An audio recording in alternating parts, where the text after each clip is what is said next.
Olá, turma, sou a professora Melissa Graciosa e nessa aula eu vou falar sobre chuvas de projeto, o que são chuvas de projeto, como que elas são aplicadas para a hidrologia urbana, para que servem e como que a gente monta hietogramas de chuva para projeto na área de hidrologia urbana e drenagem urbana.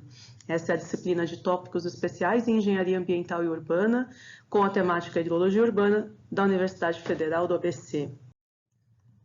Então, nessa aula eu vou apresentar o conceito das chuvas de projeto, como que elas são aplicadas, como que é feita a discretização temporal dessa chuva e a distribuição espacial da chuva para construir os hietogramas de projeto. E, por fim, vou fazer algumas considerações adicionais sobre o uso das chuvas de projeto para planejamento, diagnóstico, projeto em hidrologia urbana e drenagem urbana. Vou apresentar também alguns exemplos de cálculo do hietograma por duas metodologias diferentes. Então, o que vem a ser chuvas de projeto? Para cheias urbanas, tanto para a gente fazer o diagnóstico, quanto para planejar, conceber e projetar as alternativas de controle de cheias, é preciso utilizar uma chuva crítica de referência, né? É preciso considerar uma chuva de referência para elaborar esse estudo, para elaborar esse projeto. E essas chuvas de referência são chuvas para as quais a bacia responde de uma maneira para uma condição crítica, ou seja, são chuvas que vão causar enchente. E por que a gente usa chuva de projeto? Por que eu não uso uma chuva observada para fazer isso? Bom, por várias razões. A primeira delas é que eu preciso associar o meu planejamento a um determinado risco. Então, a chuva de projeto ela é extraída a partir de uma extrapolação estatística, de uma série histórica. Então, eu posso relacionar aquela chuva e, portanto, a cheia decorrente dela com o risco associado, ou com a probabilidade daquela chuva acontecer. Então, esse é um primeiro motivo, né? Eu quero associar a cheia de projeto, ou a chuva de projeto, a uma probabilidade de ocorrência. E outras razões relacionadas ao uso da chuva de projeto, elas estão relacionadas principalmente ao fato da gente não ter chuvas observadas, muitas vezes não tem monitoramento suficiente naquela bacia hidrográfica especificamente, que tenha chuvas críticas. Então, a gente até tem algumas chuvas que causaram enchente naquela bacia, mas eu posso eventualmente usar essa chuva para o projeto e ela não ser a chuva mais crítica para aquela bacia. E a gente também tem alguns critérios, alguns parâmetros em hidrologia urbana para fazer esses estudos, esses projetos. Então, a gente sabe, por exemplo, que o TR de 100 anos, o tempo de recorrência de 100 anos, já vou falar daqui a pouco que é o TR, como que a gente estima, ele é um critério de planejamento para as cidades, né? As cidades têm que estar protegidas para cheias de TR100, ela tem que ter isso como objetivo final. Então, talvez na minha série histórica, mesmo que eu tenha um monitoramento de uma determinada bacia, eu não tenho chuva monitorada do nível do TR100 para fazer o projeto. Então, eu preciso pegar uma chuva mais crítica, né? Então, por isso que eu uso as chuvas de projeto. Mas, ainda assim, as chuvas observadas são também utilizadas, principalmente para fazer a verificação. Né? Mas, a princípio, o diagnóstico ele é feito para as chuvas de projeto, assim como o planejamento e a concepção das soluções e o projeto dessas soluções. Então, o que se busca é uma chuva crítica de referência para aquela bacia hidrográfica que eu estou estudando, ou a chuva que provoca enchente naquela bacia para um determinado período de retorno. E a construção dessa chuva de projeto ela é feita a partir de uma curva chamada IDF, I de intensidade, D de duração, F de frequência. Então, ela é uma equação estatística extrapolada de uma série histórica, válida para uma determinada bacia hidrográfica, para uma determinada região, e a gente relaciona dentro dessa equação a intensidade da chuva com a duração dessa chuva, com a frequência dessa chuva, daí o IDF. E como que essas três variáveis se relacionam? Em geral, as chuvas de duração menor, ou seja, de duração meia hora de chuva até uma hora de chuva, elas têm uma intensidade muito alta. E já as chuvas de duração mais longa, né, aquelas chuvas de frente fria, que fica chovendo o dia todo, essas chuvas elas costumam ter uma intensidade mais baixa, mais moderada para baixa. E quando a gente tem uma chuva que ela tem a duração longa e a intensidade alta, então ela é uma chuva de frequência muito baixa, uma chuva rara de acontecer. A maioria das chuvas se encaixa nesses padrões. Quanto maior a intensidade, né, menor a duração. São aquelas pancadas de chuva que tem no fim da tarde, no verão. E quanto maior a duração, menor a intensidade.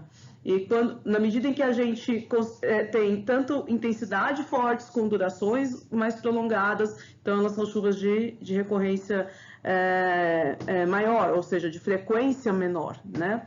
E essa frequência de ocorrência ela é expressa por uma variável chamada tempo de retorno, também chamada de período de retorno ou tempo de recorrência, daí o TR, ou às vezes ela aparece só como um T maiúsculo, é a mesma coisa, T maiúsculo ou TR é o tempo de retorno. E o que significa essa variável?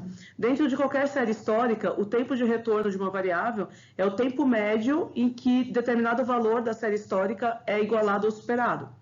Então, por exemplo, quando o tempo médio em que uma determinada chuva é igualada ou superada é de 100 anos, a gente fala que aquela chuva tem TR de 100 anos. Ah, professora, mas tem dados suficientes para a gente saber que a cada 100 anos, em média, uma determinada chuva ocorre? Não, na maioria dos casos não tem. Os nossos monitoramentos mais longos têm, no máximo, um pouco mais do que um século de dados. E ainda assim com falhas, né?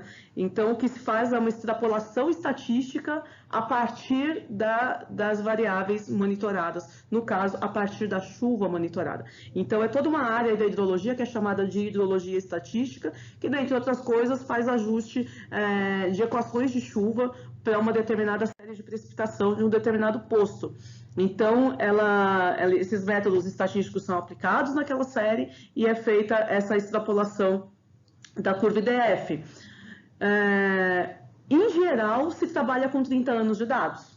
Aí tem toda uma discussão se vale a pena inserir mais do que 30 anos de dados ou se, ao inserir mais do que 30 anos de dados, pode-se perder efeitos mais recentes da não estacionalidade da série. Então, é toda uma área de conhecimento aí da hidrologia estatística que produz essas equações que depois a gente vai utilizar para elaborar as nossas chuvas de projeto. Então, é muito comum que a curva IDF tenha esse formato aqui, muito embora cada vez mais tenha se adotado um formato que não é baseado aqui nessa tipologia, com os parâmetros A, B, C e D, mas que tem uma tipologia logarítmica, cada vez mais é utilizado. Inclusive, a chuva que a gente utiliza aqui para São Paulo é uma chuva de formato logarítmico. Mas, independente do formato, essa chuva sempre vai relacionar de alguma forma essas três variáveis. Aqui em São Paulo, existe a publicação do DAE, que traz as chuvas intensas para o estado. Então, dependendo da região que você for trabalhar, onde tiver a bacia hidrográfica que você for fazer o estudo, você busca a IDF mais próxima. Muitas vezes, se esse estudo está sendo feito para um órgão de um determinado município, o próprio município tem já, por norma, qual é a IDF que é para ser utilizada. Então, a IDF ela consta aí dos manuais de drenagem dos diversos municípios. E caso não tenha uma orientação específica, a gente busca nessa publicação do DAE. E para os outros estados do Brasil, cada estado tem, eventualmente, os seus órgãos que geram as suas próprias IDFs, mas também a CPRM, né, o Serviço Geológico do Brasil, mantém um projeto chamado Atlas Pluviométrico do Brasil, recomendo buscar aí essa referência na web, né, e ele fornece informações sobre chuvas em outras regiões do país. Então, essas são as fontes de referência onde a gente busca. Aqui para a região metropolitana de São Paulo, que praticamente coincide com a bacia do Alto Tietê, os nossos manuais aqui remetem à chuva do posto IAG, que fica na USP, e ela tem esse formato aqui. E a chuva do posto IAG, ela resulta nos seguintes totais precipitados. Se eu considerar uma chuva de 1 hora de duração, para um TR2, ela corresponde a 39,6 milímetros, para TR5, 53,7 milímetros, para TR10, 63 milímetros. Já se eu for para uma chuva de 2 horas de duração, né, 120 minutos, para TR100, eu chego em aproximadamente 114 milímetros. Então, essa seria uma chuva que a gente busca dimensionar a cidade para acomodá-la, né? Ela é o que se almeja em termos de drenagem urbana, é proteger a bacia para TR100, né? Passando pelos estágios intermediários aí para TR10, corresponderia a uma chuva de aproximadamente 78 milímetros em 2 horas, ou para a TR25, uma chuva de 92 milímetros em 2 horas. Eu já vou explicar porque eu estou falando bastante da chuva de 2 horas. ela é bastante utilizada para o projeto. Bom, como é que eu escolho o tempo de retorno, né? Dado que eu vou relacionar a intensidade da chuva com a duração dessa chuva e com o tempo de retorno dessa chuva, na verdade, como é que eu uso essa equação? Eu entro com tempo de retorno e duração e obtenho intensidade. É assim que eu construo a minha chuva de projeto.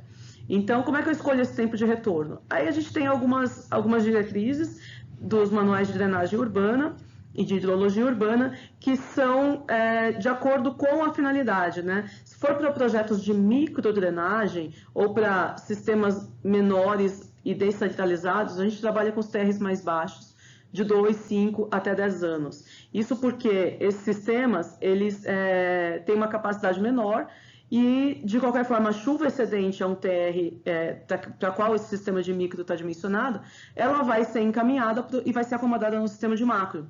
Então, pode acontecer o que a gente chama de alagamento, que é o transbordamento da micro, mas a macro, então, ela sim está preparada para receber chuvas de maior tempo de recorrência, a partir de 10 anos até TR 100.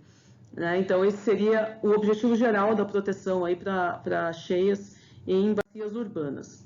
E como que eu escolho a duração da chuva de projeto? O foco aqui é escolher uma duração que vai remeter a uma chuva mais crítica para a bacia que eu estou estudando. E as bacias, elas têm comportamentos diferentes, conforme o tamanho dessa bacia, conforme a área, conforme, enfim, relevo e tal. Então, a gente vai buscar para cada bacia qual é a duração mais crítica da chuva, que vai resultar na chuva mais crítica para aquela bacia. Então, por exemplo, os pequenos córregos urbanos, eles tendem a sofrer mais com as chuvas de alta intensidade e de curta duração. Tanto é que é muito comum, quando a gente vê aquelas pancadas de chuva de verão no final da tarde, vários córregos transbordando. Mas já não é o mesmo tipo de chuva que faz, por exemplo, um rio maior como o Tietê transbordar. O Tietê ele transborda com outro tipo de chuva, aquela chuva de frente fria, que vem no fim da tarde, passa chovendo a noite inteira com intensidade moderada e continua chovendo de manhã e ele amanhece fora da calha, ou ele sai da calha ao longo do dia. Então, são diferentes tipologias de chuva que vão causar enchente nas diferentes tipologias de bacia. Mas então, como é que eu escolho a duração da chuva? Ela é um critério hidrológico. Uma recomendação de ordem geral é usar como duração da chuva o tempo de concentração da bacia. Então, esse é um critério assim, de ordem mais ou menos geral. E os nossos manuais de drenagem aqui na BAT, eles recomendam adotar chuvas de duração de 1 a 2 horas para as bacias menores, para os córregos urbanos, né, para os afluentes dos rios principais, e já para esses rios principais, utilizar chuvas a partir de 6 horas, sendo que para o Rio Tietê, chuvas de até 24 horas de duração. Então, essa seria uma recomendação geral. Mas, na falta de uma especificação mais clara, adotar o tempo de concentração da bacia é uma regra assim, hidrologicamente bastante divulgada e muitas bibliografias trazem, e isso porque ele é o tempo a partir do qual toda a bacia está contribuindo para o exutório, né? Então, se a duração da chuva for menor que o tempo de concentração da bacia, a gente não vai chegar na situação mais crítica, porque não vai ter ao mesmo tempo a chuva ocorrendo e toda a bacia contribuindo para o exutório, né? Já se a duração for muito maior do que o tempo de concentração, você vai acabar incorrendo em intensidades mais baixas e pode ser que não seja a condição mais crítica para aquela bacia. Então, por isso que o tempo de concentração ele é um norteador. Calcula o tempo de concentração da bacia e adota a duração da chuva crítica igual a esse tempo de concentração. Bom, e aí, uma vez que a gente obtém da IDF um total precipitado, quer dizer, a IDF ela vai me fornecer uma intensidade, e aí eu vou multiplicar essa intensidade, que vai estar em milímetros por minuto, pela duração da chuva que eu estou considerando, e eu vou ter um total precipitado, né, um valor de precipitação. Só que essa precipitação, ela é uma precipitação total no intervalo que eu estou considerando. Por exemplo, 2 horas, a IDF ela vai fornecer o total precipitado para 2 horas. Mas a gente sabe que, na prática, nenhuma chuva real segue um padrão homogêneo. Não chove igual ao longo de 2 horas, né? Então, eu não posso pegar simplesmente essa distribuição para 2 horas e considerar que choveu igualmente, choveu um bloco, né? Pelo contrário, as chuvas elas variam muito ao longo do tempo. Em geral, a chuva começa mais fraca e ela vai se intensificando, aí depois vai diminuindo de intensidade, sendo que essa diminuição é mais lenta do que o aumento da intensidade no começo da chuva, e aí, por fim, ela para de chover. Então, o que é importante para a gente fazer o planejamento, especialmente para chuvas de maior duração, com 2 horas ou mais, é a gente ter em mente que eu preciso construir um gráfico dessa chuva ao longo do tempo. Eu preciso discretizar o valor daquela precipitação total ao longo do intervalo. E aí eu tenho métodos para fazer essa discretização. Os métodos mais conhecidos são o método dos blocos alternados e o método de Ruff, que são os métodos que a gente vai ver aqui. Aqui eu mostro uma figura. Ela está extraída do nosso manual de drenagem aqui da FCTH, Prefeitura de São Paulo, que ela mostra, por exemplo, para uma mesma chuva, um mesmo total precipitado no mesmo intervalo de tempo, se eu fizer diferentes distribuições, vai resultar em diferentes hidrogramas. Né? Então, se eu considerar homogêneo, que é aquilo que a gente faz, por exemplo, com o método racional, quando eu faço o projeto de microdrenagem, eu aplico a IDF e considero uma distribuição homogênea no tempo. E aí eu tenho um diagrama de chuva, um hietograma, né? Esse gráfico da precipitação no tempo, um bloco único, e ele vai me resultar num determinado hidrograma, as vazões no tempo. Se eu considerar que a chuva é mais intensa no começo e depois vai diminuindo, esse hidrograma já vai ter um outro formato. Se eu considerar que a chuva é mais fraca no começo e vai aumentando, ele vai ter outro formato ainda, porque a bacia vai se acomodando, ela vai processando aquela chuva conforme a chuva vem. Né? Então eu vou ter que procurar qual é o hietograma que vai resultar na vazão mais crítica. Então, por exemplo, nesse formato aqui, eu tenho a intensidade maior no segundo quartil, ou segundo os 25% do tempo de duração. E, nesse caso, ela foi a chuva que ocasionou o maior pico.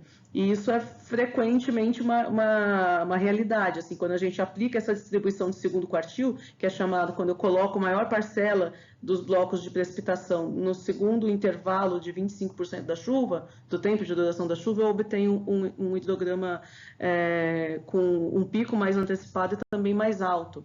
Então, aqui eu trago alguns exemplos, né, de hietogramas reais obtidos aí de postos, né, do Sistema de Alerta a Inundações de São Paulo, para chuvas que ocorreram aqui, uma chuva bastante intensa que teve aí no episódio de 23 de novembro de 2018. Um dos postos registrou aqui esse valor. Então, você vê, a chuva ela começa mais devagar, ela foi aumentando, depois ela foi diminuindo. Então, uma constante é sempre isso, ela vai diminuindo de maneira mais lenta do que ela vai aumentando no começo. Agora, se a maior precipitação acontece exatamente no meio do hietograma, ou um pouco mais próximo do começo da chuva, ou no segundo quartil, isso aqui varia um pouco, mas em geral as de segundo quartil representam mais fidedignamente os nossos processos na baixa. Mas também tem chuvas de repique, né? Chuva que ela vem, ela dá um pico de chuva, depois para e depois volta. Aí tem critérios para considerar se isso aqui é um evento único, ou se são 2 eventos separados, enfim. Mas o importante aqui é a gente ter em mente que a chuva ela não é homogênea no tempo e existem processos para a gente considerar essa não homogeneidade. Esses processos são chamados métodos de discretização temporal da chuva e a gente usa isso para construir o hietograma de projeto. Então, ela é feita com o objetivo de obter um gráfico da precipitação ao longo do tempo, considerando-se essa não homogeneidade. E eu tenho métodos para fazer isso. Um dos métodos é o método dos blocos alternados. Ele é um método em que a distribuição temporal ela é obtida utilizando-se os dados da relação IDF. Ela não tem uma relação física, né, mas ela caracteriza uma condição crítica e ele propõe a seguinte distribuição. Eu vou dividir o meu tempo total da precipitação em intervalos, em blocos, por isso daí o nome blocos, e eu vou calcular a precipitação total dentro de cada intervalo, usando a IDF e usando o mesmo TR da chuva total que eu estou construindo o hietograma. E aí eu começo a alternar esses blocos, colocando o primeiro bloco mais alto no meio, depois eu vou alternando blocos progressivamente menores à direita e à esquerda, até que eu construo um hietograma com esse formato aqui. Qual é o procedimento, então? Eu seleciono uma determinada duração e um determinado tempo de recorrência. Aí, com o IDF, eu vou obter a intensidade de chuva para cada duração. Essas intensidades são transformadas em altura de chuva, que eu multiplico, né, a intensidade pelo tempo, então eu tenho precipitação. E aí eu calculo os incrementos dos totais que eu vou obtendo. E esses incrementos chamados de blocos, eles são rearranjados numa sequência que no centro eu tenho a maior tormenta, a maior chuva, e depois a gente vai alternando. Vou trazer um exemplo aqui, tem um exemplo aqui para mostrar para vocês. Construir o hietograma pelo método de blocos alternados, para uma precipitação de 2 horas de duração, considerando a IDF do posto IAG São Paulo, um tempo de retorno de 25 anos, discretizando em 10 minutos. Então, são 2 horas discretizadas em 10 minutos, portanto, eu vou ter 12 intervalos de 10 minutos. De 10 em 10 minutos, eu vou calcular a chuva acumulada. Então, na hora que eu começo aplicando, assim, o tempo de retorno, a duração da chuva 120, a minha intensidade, então, resulta em 0,77, quando eu aplico a SDF, a precipitação total 92,2 milímetros nos 120 minutos, e eu vou discretizar em intervalos. E depois eu vou alternando esses blocos do centro, a partir do centro, e depois colocando os valores menores à esquerda e à direita, né? Eu faço esse rearranjo. Eu vou propor para vocês fazer essa atividade, refazer esse exercício que está aqui como exemplo, e trazer isso de dúvida para a aula, porque a atividade da aula vai ser justamente construir um hietograma por esse método para uma outra localidade, uma outra IDF. E aí eu tenho meu hietograma final, está distribuído aqui ó, em 12 intervalos. Tá? Considerações. Essa distribuição de blocos alternados, ela não tem um significado físico, por isso ela é muito questionada. Porém, ela resulta num evento crítico, também por isso ela é bastante utilizada. A probabilidade desses eventos ocorrerem simultaneamente é muito improvável, né? Mas é um modelo bastante simples e ele é frequentemente aplicado. É um método de desagregação da chuva em intervalos de tempo. Tem um outro método que é mais utilizado e é um método que até nossos manuais aqui na Baixa, em geral, recomendam esse método, que é a distribuição de Ruff, ou Ruff. Esse método de Ruff ele foi proposto em 1967. Ele classifica as chuvas em 4 tipos. Com relação aos quartis. Então, são chuvas que têm a maior intensidade nos primeiros 25% de duração da chuva, são chamadas chuvas de primeiro quartil. Quando a maior intensidade da chuva acontece nos segundos 25% de duração, ou seja, se for uma chuva de 1 hora, aquela que acontece a intensidade maior acontece entre 15 e 30 minutos, é uma chuva de segundo quartil. Se ela acontecer nos terceiros 25%, é uma chuva de terceiro quartil, e nos últimos 25% é uma chuva de quarto quartil. Em geral, as chuvas mais críticas, elas acontecem no primeiro e segundo quartil.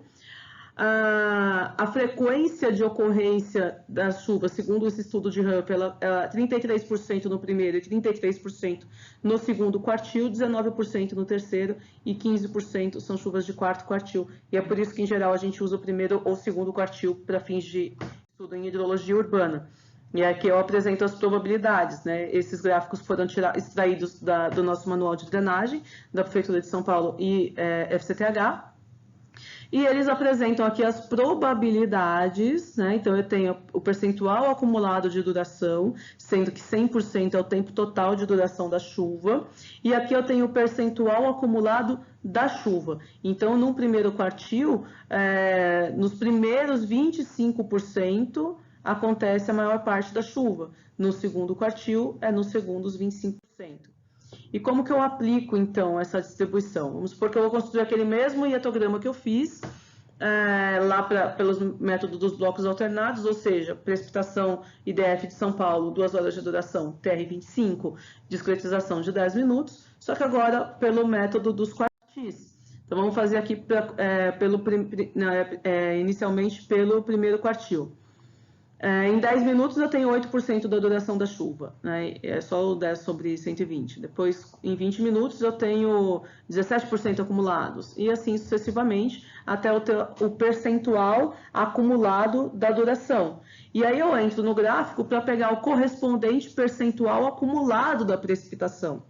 E aí depois eu calculo a precipitação do intervalo, porque se eu tenho o acumulado e tenho o intervalo, eu consigo subtrair aquele acumulado do acumulado anterior, então eu tenho o percentual daquele intervalo e então a precipitação acumulada no intervalo. E assim eu construo uma distribuição de Ruff. Novamente, recomendo vocês pegarem esse exercício e e fazer, né? Aqui é uma planilha, né? Não é a solução à mão, mas tentem refazer esses cálculos, olhar para os gráficos, peguem a referência do Manual de Drenagem de São Paulo, esses gráficos vão estar lá numa escala maior, né, para vocês poderem usar pelo PDF. Deixo aqui no final dessa apresentação, tem um slide já direto com o link para essa referência, e tentem refazer esse exercício pela distribuição de Ruff primeiro quartil e segundo quartil.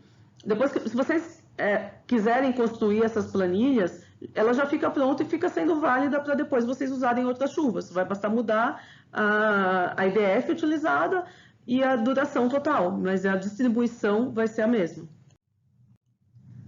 E aí, por fim, a gente tem, então, construídos esses dietogramas, que são os gráficos da chuva no tempo. Bom, da mesma forma que a chuva não é homogênea ao longo da sua duração, ela também não é homogênea no território. Ou seja, a chuva não é distribuída igualmente em toda a bacia hidrográfica. Muitas vezes está um toró aqui no meu bairro, aí eu converso com o meu colega que mora em outro bairro e lá não está chovendo, está seco. Né? Então, é normal que essa chuva tenha uma distribuição espacial não homogênea. Né? E a precipitação obtida pela IDF, ela representa uma chuva hipotética, uma chuva crítica de referência, ela representa o total precipitado referente a um posto pluviométrico, e essa área de abrangência do posto, ela é limitada.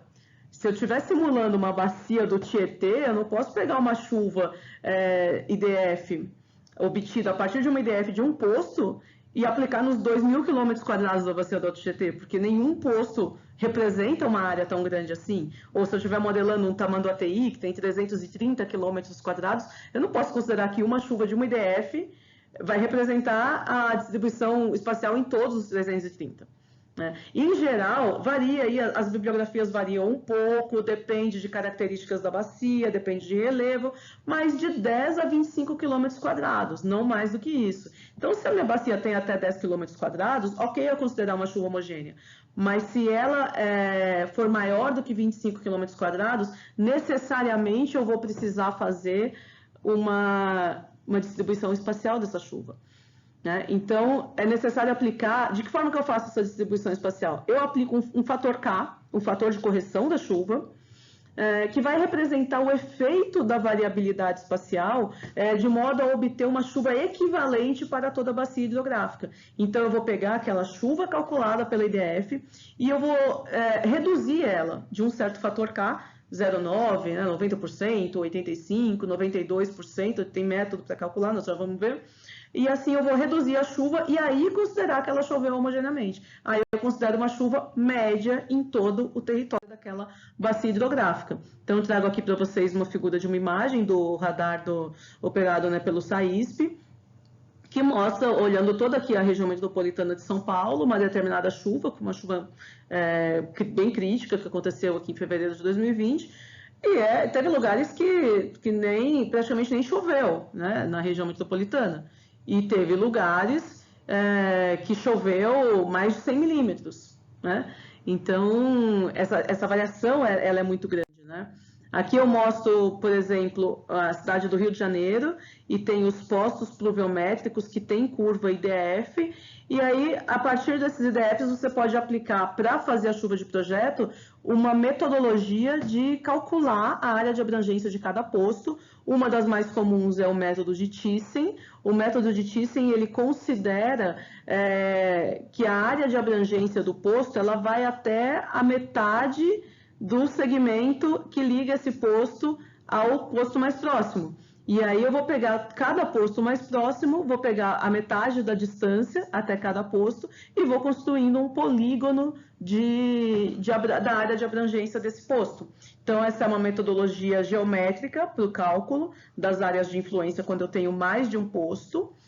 E essa metodologia ela tem algumas restrições, porque não é só a geometria, a distância que influencia, mas o relevo, né? Se o posto está no nível do mar ou se ele está a 1.000 metros de altitude, vai ter uma variação, né, em relação à área de abrangência, mas essa é uma das metodologias que é aceita para fazer essa distribuição espacial. Mas quando a gente simplesmente vai usar uma IDF em uma bacia que é maior do que os 25 km², eu preciso aplicar uma chuva média. Então, a forma de obter essa chuva média é aplicando um fator K. E aí tem métodos para calcular esse fator K. Um dos métodos mais difundidos é através desse ábaco, da ACE, onde a gente entra com a área da bacia, com o tempo de duração e a gente obtém o fator K. Aqui, nesse caso, a área está em milhas quadradas, porque essa referência, né, usa outro sistema métrico, mas a gente encontra esse gráfico, né, com quilômetros quadrados de área de bacia hidrográfica, então é só fazer a conversão. A gente tem uma metodologia nacional aí, desenvolvida pela Eletrobras para calcular o fator K a partir da área da bacia e da precipitação na área e a precipitação no ponto. Na verdade, ele faz uma extrapolação, ele calcula a precipitação em toda a área a partir de uma precipitação no ponto, utilizando esse coeficiente de redução da precipitação. Então, ele considera aqui uma área para a qual se tem a precipitação na área igual no ponto, que no caso a gente adota geralmente como 25 km², e um fator de correlação que é tabelado. E aí faz um cálculo e se encontra aqui o valor do fator K. Bom, então é assim que a gente constrói hietogramas, e na nossa disciplina de hidrologia urbana a gente vai ter a oportunidade então de construir o hietograma para as bacias em que os grupos vão desenvolver o projeto. Tá? O conteúdo teórico está aqui, a gente vai fazer exercício e também esclarecer dúvidas aí sobre esses métodos. Precisa sentar e fazer mesmo para poder entender certinho a dinâmica. Olhem para a nossa referência, né, lá para o manual que eu estou deixando de referência online agora nesse período de pandemia, né, que a gente está no sistema online. Tem outras referências, a gente tem vasto material na nossa biblioteca, mas que nesse momento não está acessível, por isso eu estou deixando essa referência online. Quero fazer algumas considerações ainda finais sobre o uso de chuvas de projeto para fazer planejamento em hidrologia urbana. Toda a metodologia estatística que dá suporte à aplicação das chuvas de projeto, ela vai ter como produto uma chuva fictícia, ela é uma chuva de referência, uma chuva crítica para aquela bacia de estudo, não é uma chuva real. Então, a acurácia da relação entre a chuva e o TR considerado, ela está relacionada ao fato dessa minha IDF ela estar atualizada ou não. Tem IDFs que elas estão muito desatualizadas, já não refletem tão bem o padrão atual das chuvas. Então, muitas vezes vocês vão me falar, o TR100 está acontecendo a cada 30 anos, o TR100... Realmente, se a IDF não estiver atualizada, possivelmente vai ter uma diferença aí entre a recorrência estimada pela IDF e a recorrência que tem se visto atualmente no monitoramento. Efeitos de não estacionariedade das séries, provocados principalmente por alterações no padrão de clima, no regime de chuvas, eles vão sendo incorporados à medida que essas equações vão sendo atualizadas. Então, é preciso necessariamente fortalecer e intensificar esse monitoramento. Tem IDFs para diversas regiões. Eu estou apresentando aqui a IDF do posto IAG, mas existem outras IDFs para São Paulo. Né? No próprio manual lá do DAE, né, das chuvas intensas aqui para a Bacia do Alto Tietê, tem outras IDFs para outras localidades, que se a gente vai fazer um estudo para uma bacia que está mais próxima daquela localidade, é melhor então usar aquela IDF. E ampliar esse monitoramento é o que nos permite ter mais IDFs e que elas reflitam mais proximamente a realidade do padrão de chuvas daquela localidade. Então, a hidrologia estatística é uma área da ciência que é extremamente dinâmica, ela vai mudando, ela precisa ser atualizada, e isso vai gerar incertezas dependendo de qual IDF que eu estou utilizando. E elas precisam ser consideradas nas premissas de projeto. É por isso que a modelagem que a gente faz, ela é uma ordem de grandeza. Sabe? Ela busca uma ordem de grandeza das cheias, das chuvas. Nunca a gente vai conseguir atingir uma precisão muito específica de uma chuva ou de uma cheia para um determinado período de retorno. Então, ela deve ser entendida dessa forma, como uma referência para o diagnóstico, para o planejamento e para a concepção. E sempre que possível, se eu tiver monitoramento na bacia, qual é o procedimento? Eu faço o projeto, faço o planejamento, o dimensionamento e verifico para grandes chuvas ocorridas no passado que estão registradas lá na minha série histórica, para verificar se aquele sistema que eu estou propondo, se ele iria ser suficiente para evitar cheias diante daquelas chuvas que eu tenho registradas. Né? E também, o monitoramento também é aplicado para calibrar os modelos, calibrar os parâmetros de modelos, mas isso é um outro tema. Mas especificamente para as chuvas de projeto, tanto eu preciso ter monitoramento para poder ir atualizando essas curvas, essas equações, quanto para poder testar diferentes chuvas críticas ocorridas na bacia para um determinado sistema que eu estou estudando, uma determinada alternativa que eu estou estudando de proposição para aquela bacia. Então, eu deixo aqui para vocês a referência, né, do nosso manual de drenagem aqui da cidade de São Paulo. Foi desenvolvido pela FCTH para a Prefeitura de São Paulo. A versão mais atual é de 2012. Ele tem 3 volumes. O primeiro volume ele trata da gestão da drenagem. O segundo trata de aspectos tecnológicos e fundamentos, que é esse que eu estou deixando aqui, porque é os cálculos, né, dos modelos, inclusive para chuvas de projeto. E tem um terceiro que é mais específico para projeto, né, metodologias de dimensionamento. Então eu deixo aqui o link direto para essa referência. Assim que for possível acessar a biblioteca, a gente tem outras bibliografias aí que a gente consegue buscar. Drenagem urbana, hidrologia do professor Tucci, hidrologia aplicada do professor Somin, enfim, a gente tem outras referências na biblioteca, mas ainda assim eu mantenho essa referência. O manual de drenagem está bastante completo, então vale a pena vocês buscarem complementar sempre as informações da aula com base nessas referências que eu trago para vocês. Obrigada, turma, e até a próxima aula.